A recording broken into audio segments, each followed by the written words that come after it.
Hello everyone, मैं रमन कुमार रजक स्वागत करता हूं आप सभी का अपने यूट्यूब चैनल पर। दोस्तों, आज की चर्चा का विषय है गुजरात सर्कल में पीए का जो एग्ज़ाम हुआ है 2022 में, उस पेपर के सॉल्यूशन को आज हम लोग करेंगे। एक तरीके से कहें आंसर की हम लोग करने वाले हैं। तो पेपर में क्वेश्चंस पूछे गए थे, उनके सॉल्यूशन को करते हैं। तो पहला प्रश्न है कि द 3 एप्लीकेशंस अवेलेबल इन दर्पण CSIR, यानी कि जो दर्पण CSI होता है या कहें आपसे RICT की जो डिवाइस है उसमें जो 3 एप्लीकेशंस हैं वो कौन कौन सी हैं, बेसिकली आपसे ये पूछा गया है। तो ऑप्शन नंबर ए में है CBS PLI and demo booking app. ये तीनों दर्पण के CSI या RICT डिवाइसेस में ये ऐप होते हैं। CBS PLI and DEL app ये भी होते हैं। CBS DEL app and demo booking app ये भी तीनों होते हैं। और DEL app common app and demo booking ये भी तीनों CBS के CSI के जो दर्पण है या RICT डिवाइस है, इनमें ये तीनों डिवाइसेस होती हैं या तीनों एप्लीकेशंस होते हैं। तो इसलिए इस प्रश्न के लिए कोई भी ऑप्शन सटीक नहीं है, चारों ही ऑप्शंस बिल्कुल करेक्ट हैं। तो इस प्रश्न को छोड़ते हैं। नेक्स्ट क्वेश्चन नंबर 2 में पूछा गया है कि the IT modernization project of department of post was approved by the government of India in. डाक विभाग की IT आधुनिकीकरण परियोजना को भारत सरकार द्वारा किस वर्ष में अनुमोदित किया गया था? तो इस प्रश्न के लिए सही आंसर होगा ऑप्शन नंबर बी, नवंबर 2012 में इसे अनुमोदित किया गया था। नेक्स्ट क्वेश्चन नंबर 3 में पूछा गया है कि फुल फॉर्म ऑफ दर्पण इज, दर्पण की फुल फॉर्म क्या है? DARPAN की फुल फॉर्म क्या है, यह पूछा गया है। तो दर्पण की फुल फॉर्म है digital advancement of rural post office for a new India, यानी कि ऑप्शन नंबर ए हो जाएगा इस प्रश्न के लिए सही आंसर। क्वेश्चन नंबर 4 में पूछा गया कि full form of SAP is, SAP का पूरा नाम क्या है? तो SAP का पूरा नाम है सिस्टम्स एप्लीकेशंस एंड प्रोडक्ट्स, यानी कि ऑप्शन नंबर बी हो जाएगा इस प्रश्न के लिए सही आंसर। नेक्स्ट क्वेश्चन नंबर 5 में पूछा गया कि SOL ID of a post office is related to which module. SOL ID post office के किस मॉड्यूल से संबंधित होती है, ये पूछा गया है। तो अकॉर्डिंग टू मी इसका जो सही आंसर होना चाहिए वो होना चाहिए फनेकल, यानी कि ऑप्शन नंबर बी हो जाएगा इस प्रश्न के लिए सही आंसर। क्वेश्चन नंबर 6 में पूछा गया कि post office staff uses which of the following modules to manage delivery of mails and articles in post office. डाकघर के कर्मचारी डाकघरों में मेल और डाक वस्तुओं का वितरण का प्रबंधन करने के लिए निम्नलिखित में से किस मॉड्यूल का उपयोग करते हैं? तो बेसिकली SAP में एक ऑप्शन होता है DPMS, इसमें ही पोस्टमैन की जो डाक की जो डिलीवरी वगैरह है उसको मैनेज किया जाता है। तो ऑप्शन नंबर ए हो जाएगा इस प्रश्न के लिए सही आंसर। IPVS जो कि बैक ऑफिस में होता है, IPVS जो कि बैक ऑफिस में होता है, इसमें डिस्पैच से संबंधित कार्य किए जाते हैं, लेकिन इसके लिए सही आंसर होगा वो option number A. Question number 7 में पूछा गया है कि PMA is issued in post office for following work. PMA का प्रयोग डाकघर में निम्नलिखित में से किन कार्यों के लिए किया जाता है? तो PMA का जो काम है या PMA का जो फुल फॉर्म है वो बेसिकली है पोस्टमैन मोबाइल एप्लीकेशन, और इसमें सिर्फ और सिर्फ क्या किया जाता है? डिलीवरी ऑफ आर्टिकल्स की जाती हैं, और उसी के साथ साथ में लेटर बॉक्स को क्लियर करने के लिए भी ऑप्शंस आजकल दे रखा है। तो ऑप्शन नंबर डी होगा इस प्रश्न के लिए सही आंसर। क्वेश्चन नंबर 8 में पूछा गया कि which one of the following device is not the part of RICT device provided to branch post office, यानी कि RICT डिवाइसेस जो कि ब्रांच पोस्ट ऑफिस को दी गई हैं, इनके साथ साथ में अन्य डिवाइसेस भी दी गई हैं। तो इनमें से कौन सी ऐसी डिवाइस है जो कि RICT डिवाइस के साथ में ब्रांच पोस्ट ऑफिस के लिए प्रोवाइड नहीं करवाई गई है? तो फिंगरप्रिंट स्कैनर, थर्मल प्रिंटर और कैमरा RICT डिवाइसेस के साथ साथ में ब्रांच पोस्ट ऑफिस को प्रोवाइड की गई हैं, लेकिन आइरिस स्कैनर जैसे हम लोग बोलते हैं ये प्रोवाइड नहीं करवाया गया है। इसलिए इस प्रश्न के लिए सही आंसर होगा वो option number C. Question number 9 में पूछा गया है कि which one of the following is not a component of IT modernization project 2012। IT modernization project 2012 का निम्नलिखित में से कौन सा एक घटक नहीं है? तो IT मॉडर्नाइजेशन प्रोजेक्ट 2012 के जो कंपोनेंट्स हैं वो है CSI, CBS, दर्पण, लेकिन प्रोजेक्ट एरो इसका पार्ट नहीं है। इसलिए इस प्रश्न का सही आंसर होगा वो option number C. Question number 11 which of the following module can work on offline mode. निम्नलिखित में से कौन सा मॉड्यूल ऑफलाइन मोड में काम कर सकता है? तो जो पॉइंट ऑफ सेल होता है इसमें ऑनलाइन और ऑफलाइन दोनों कार्य किए जा सकते हैं, यानी कि ऑफलाइन में मेल बुकिंग से संबंधित कार्य किया जाता है और ऑनलाइन में आईपीबी फाइनेंस पीएलआई से संबंधित कार्य किए जाते हैं। इसलिए इस प्रश्न के लिए सही आंसर होगा वो ऑप्शन नंबर बी, बाकी के सभी ऑनलाइन मोड में कार्य करते हैं। क्वेश्चन नंबर 11 में compensation for international registered parcel booked in India for loss theft और टोटल डैमेज इज, यानी कि भारत में बुक हुए अंतर्राष्ट्रीय रजिस्टर्ड पार्सल के खोने, चोरी या क्षति होने पर कितना कंपनसेशन देते हैं। तो ऑप्शंस के अकॉर्डिंग इसका जो सही आंसर होगा वो होगा 40 SDR, यानी कि ऑप्शन नंबर डी हो जाएगा इस प्रश्न के लिए सही आंसर। क्वेश्चन नंबर 12 में पूछा गया है कि the headquarters of Asian Pacific postal union is located at, APPU का मुख्यालय कहां पर स्थित है, यह पूछा गया है। तो इसका जो मुख्यालय है वो थाईलैंड में स्थित है। ऑप्शन नंबर सी हो जाएगा इस प्रश्न के लिए सही आंसर। क्वेश्चन नंबर 13 में है कि India join the APPU in the year, Bharat ने APPU को कब ज्वाइन किया था। तो इंडिया ने APPU को 1973 में ज्वाइन किया था, इसलिए इस प्रश्न के लिए सही आंसर होगा वो option number D. Question number 14, foreign article except BP addresses as post restante are detain in the post office of delivery for the period not exceeding, यानी कि ऐसे फॉरेन पोस्टल आर्टिकल्स BP को छोड़ करके जिनको post रेस्टेंट के address किया जाता है डिलीवरी पोस्ट ऑफिस में, कितने समय से ज़्यादा उन्हें डिटेन नहीं किया जा सकता है, ये पूछा गया है आपसे। तो ऐसे आर्टिकल्स को मैक्सिमम 7 डेज के लिए डिटेन कर सकते हैं, इससे ज़्यादा नहीं कर सकते हैं, इसलिए इस प्रश्न के लिए सही आंसर होगा वो होगा option number A. Question number 15 में है कि the maximum weight of an airmail letter should not exceed, airmail पत्र का अधिकतम भार कितना हो सकता है। तो 2 kg से ज्यादा नहीं हो सकता है, इसलिए ऑप्शन नंबर सी होगा इस प्रश्न के लिए सही आंसर। क्वेश्चन नंबर 16 में पूछा गया व्हाट इज सीसोग्राम, सिकोग्राम क्या है या सीसोग्राम क्या है। तो सिकोग्राम या सीसोग्राम ब्लाइंड लिटरेचर पैकेट या लिटरेचर फॉर ब्लाइंड का दूसरा नाम है। तो यानी कि ऑप्शन नंबर डी हो जाएगा इस प्रश्न के लिए सही आंसर। नेक्स्ट क्वेश्चन नंबर 17 में पूछा गया है कि इन foreign post the term L.C का मतलब क्या है।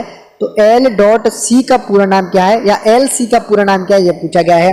तो LC का पूरा नाम होता है लेटर्स एंड कार्ड्स, यानी कि ऑप्शन नंबर सी हो जाएगा इस प्रश्न के लिए सही आंसर। नेक्स्ट क्वेश्चन नंबर 18 में पूछा गया कि an aerogram should not weigh more than, एक एयरोग्राम का अधिकतम भार कितने से अधिक नहीं होना चाहिए। तो मैक्सिमम एक एयरोग्राम 3 ग्राम का हो सकता है, इसलिए इस प्रश्न के लिए जो सही आंसर होगा वो होगा ऑप्शन नंबर ए।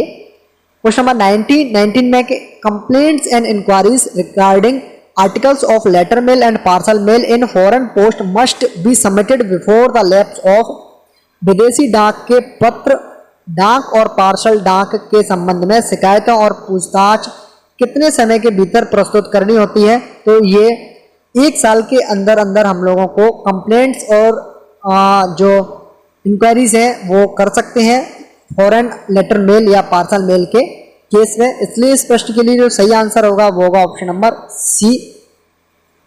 नेक्स्ट क्वेश्चन नंबर 20 में पूछा गया है dimensions for privately manufactured airmail post card is, यानी कि प्राइवेट एयरमेल पोस्ट कार्ड की माप क्या हो सकती है। तो मैक्सिमम जो डायमेंशंस होती हैं वो होती है 105 × 148 mm, मिनिमम होती है 90 × 140 mm, इसलिए इस प्रश्न के लिए सही आंसर होगा वो option number B. Question number 21 में PM cares for children schemes started in, PM cares for children scheme की शुरुआत कब की गई थी। तो 2021 में इसकी शुरुआत हुई है, ऑप्शन नंबर ए हो जाएगा इस प्रश्न के लिए सही आंसर। क्वेश्चन नंबर 22 में पूछा गया है कि village sorting list in form M52 will be prepared and supply to each offices by, यानी किसके द्वारा फॉर्म M52 में ग्राम छटाई सूची तैयार कर प्रत्येक कार्यालय को उपलब्ध कराई जाती है। तो ये ड्यूटी होती है सब डिविजनल के इंस्पेक्टर की, यानी कि ऑप्शन नंबर बी हो जाएगा इस प्रश्न के लिए सही आंसर। नेक्स्ट क्वेश्चन नंबर 23 में सजेशंस एंड कंप्लेंट्स बुक, यानी कि MS94 will be kept by, यानी कि सुझाव एवं सुझाव पुस्तिका सुझाव एवं शिकायत पुस्तिका किसके द्वारा रखी जाती है? तो ये सभी पोस्ट ऑफिस में उपलब्ध होती है। इसलिए इस प्रश्न के लिए जो सही आंसर होगा वो होगा option number D. Question number 24 में पूछा गया है कि BO sent to its account office, यानी कि बीओ अपने अकाउंट ऑफिसेस को एसओ या एचओ के लिए क्या भेजती है? तो बीओ अपना बीओ डेली अकाउंट भेजती है, यानी कि ऑप्शन नंबर डी हो जाएगा इस प्रश्न के लिए सही answer. Question number 25, which office can not be a cash office? निम्नलिखित में से कैश ऑफिस कौन सी नहीं हो सकती है? तो एक ब्रांच ऑफिस कैश ऑफिस नहीं हो सकती है, इसलिए इस प्रश्न के लिए सही आंसर होगा वो होगा option number B. Question number 26 में पूछा गया कि each set of a sorting mail office is divided into, छटाई मेल कार्यालय के प्रत्येक सेट में कितने विभाग होते हैं? तो इसमें टोटल 4 डिपार्टमेंट्स होते हैं, यानी कि ऑप्शन नंबर सी हो जाएगा इस प्रश्न के लिए सही आंसर। क्वेश्चन नंबर 27 में है transit bags must always be closed and sealed in the presence of, जो ट्रांजिट बैग्स होते हैं वो हमेशा किसकी उपस्थिति में बंद कर किए जाते हैं और उन पर सील करने का काम किया जाता है?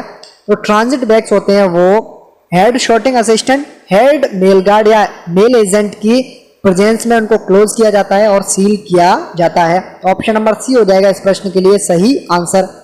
क्वेश्चन नंबर 28 में है कि parcel sorting case must always be kept locked when the work of the sorting is not going on and the key of it must remain custody working hours in custody, यानी कि जब छटाई का काम नहीं चल रहा हो तो पार्सल छटाई केस हमेशा बंद रखना चाहिए और इसकी चाबी काम के घंटों के दौरान किसकी हिरासत में रखनी चाहिए? तो पार्सल सॉर्टिंग असिस्टेंट के अंडर में ये चाबी है वो रखी जाती है। तो ऑप्शन नंबर सी हो जाएगा इस प्रश्न के लिए सही आंसर। क्वेश्चन नंबर 29 में है कि territorial registered bags for each state should be prepared when the number of registered letter exceeds, तो इस प्रश्न के लिए जो ऑप्शंस है अकॉर्डिंग टू ऑप्शन इसका जो आंसर है ऑप्शन नंबर डी है। 5 रजिस्टर्ड लेटर से ज्यादा हो जाता है तो प्रत्येक स्टेट के लिए टेरिटोरियल रजिस्टर्ड बैग बनाया जाता है। नेक्स्ट क्वेश्चन नंबर 30 में categories of foreign postal articles are, foreign postal articles को किन किन श्रेणियों में बांटा गया है? तो लेटर पोस्ट और पार्सल पोस्ट की श्रेणियों में बांटा गया है। ऑप्शन नंबर ए हो जाएगा इस प्रश्न के लिए सही answer. Question number 31, parcel directorate was established, parcel निदेशालय की स्थापना कब हुई? तो पार्सल डायरेक्टरेट की जो स्थापना है वो 2018 में हुई थी, इसलिए इस प्रश्न के लिए जो सही आंसर है वो होगा option number A. Question number 32 में है कि blind literature packets BLP are exempted from payment of airmail charges, option number C हो जाएगा इस प्रश्न के लिए सही आंसर। BLP पर postage registration fee for acknowledgement नहीं ली जाती है, लेकिन उनसे एयरमेल के जो चार्जेस हैं हवाई शुल्क है वो लिया जाता है, इसलिए ऑप्शन नंबर सी हो जाएगा इस प्रश्न के लिए सही आंसर। क्वेश्चन नंबर 33 में है कि what is the fee in rupees for registration of letter, पत्र के पंजीकरण के लिए कितने रुपए का शुल्क लेते हैं? तो रजिस्ट्रेशन फी होती है 70 रुपीज, यानी कि ऑप्शन नंबर ए हो जाएगा इस प्रश्न के लिए सही आंसर। क्वेश्चन नंबर 34 में what is the maximum limit of insurance of speed post, speed post के लिए इंश्योरेंस की मैक्सिमम लिमिट्स क्या है ये पूछा गया है। तो ये होती है 1 लाख रुपीज की, यानी कि ऑप्शन नंबर ए हो जाएगा इस प्रश्न के लिए सही आंसर। नेक्स्ट क्वेश्चन नंबर 35 में पूछा गया है कि the RD account can be continued after 60 months deposit for a further period of up to a maximum of, यानी कि एक RD अकाउंट 5 वर्ष के लिए खोला जाता है और ये 5 वर्ष पूरा होने पर मैक्सिमम इसे कितने वर्ष के लिए इसे एक्सटेंड कर सकते हैं ये पूछा गया है। तो मैक्सिमम इसे फर्दर आगे 5 साल के लिए और एक्सटेंड किया जा सकता है, इसलिए इस प्रश्न के लिए जो सही आंसर है वो होगा option number B 5 years. Next question number 36 में पूछा गया है the account holder of senior citizen scheme में extend the account for a further period of how many years and making an application within a period of how many years from the date of maturity. जो वरिष्ठ नागरिक का बचत योजना के जो खाता धारक हैं वो मैच्योरिटी के बाद में मैक्सिमम कितने समय के लिए बढ़ाए जा सकते हैं ये पूछा गया है, और उसी के साथ साथ ये पूछा गया है कि अगर किसी को एक्सटेंड करवाना है तो एप्लीकेशन कितने समय के भीतर दे सकते हैं। तो मैक्सिमम 3 वर्ष के लिए इसे एक्सटेंड किया जा सकता है, 3 वर्ष के लिए और 1 साल के भीतर भीतर उनको एप्लीकेशन देनी होती है। तो ऑप्शन नंबर सी होगा इस प्रश्न के लिए सही आंसर। क्वेश्चन नंबर 37 में पूछा गया है कि the government of India has introduce a pension scheme called Atal pension योजना। एपीवाई की शुरुआत इंडिया पोस्ट के द्वारा या भारत सरकार के द्वारा की गई थी। ये कब से प्रभावी है? तो ये जो योजना है वो 1 जून 2015 से प्रभावी है, यानी कि इफेक्टिव है। ऑप्शन नंबर बी हो जाएगा इस प्रश्न के लिए सही आंसर। क्वेश्चन नंबर 38 में पूछा गया है कि इन प्रधानमंत्री सुरक्षा बीमा योजना द प्रीमियम पेबल इज।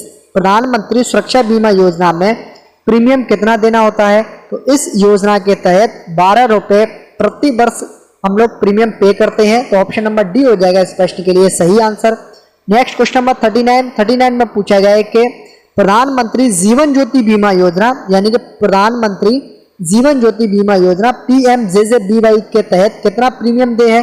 तो इसके लिए जो ऑप्शन है वो है 330 रुपए प्रति वर्ष, यानी कि ऑप्शन नंबर बी हो जाएगा इस प्रश्न के लिए सही आंसर। क्वेश्चन नंबर 40 में पूछा गया है कि postal life insurance scheme started in. डाक जीवन बीमा की शुरुआत कब हुई? तो डाक जीवन बीमा की शुरुआत हुई है 1 फरवरी 1884 को। ऑप्शन नंबर ए हो जाएगा इस प्रश्न के लिए सही आंसर। नेक्स्ट क्वेश्चन नंबर 41 में पूछा गया है कि postal resident article except value payable can be detained in post office.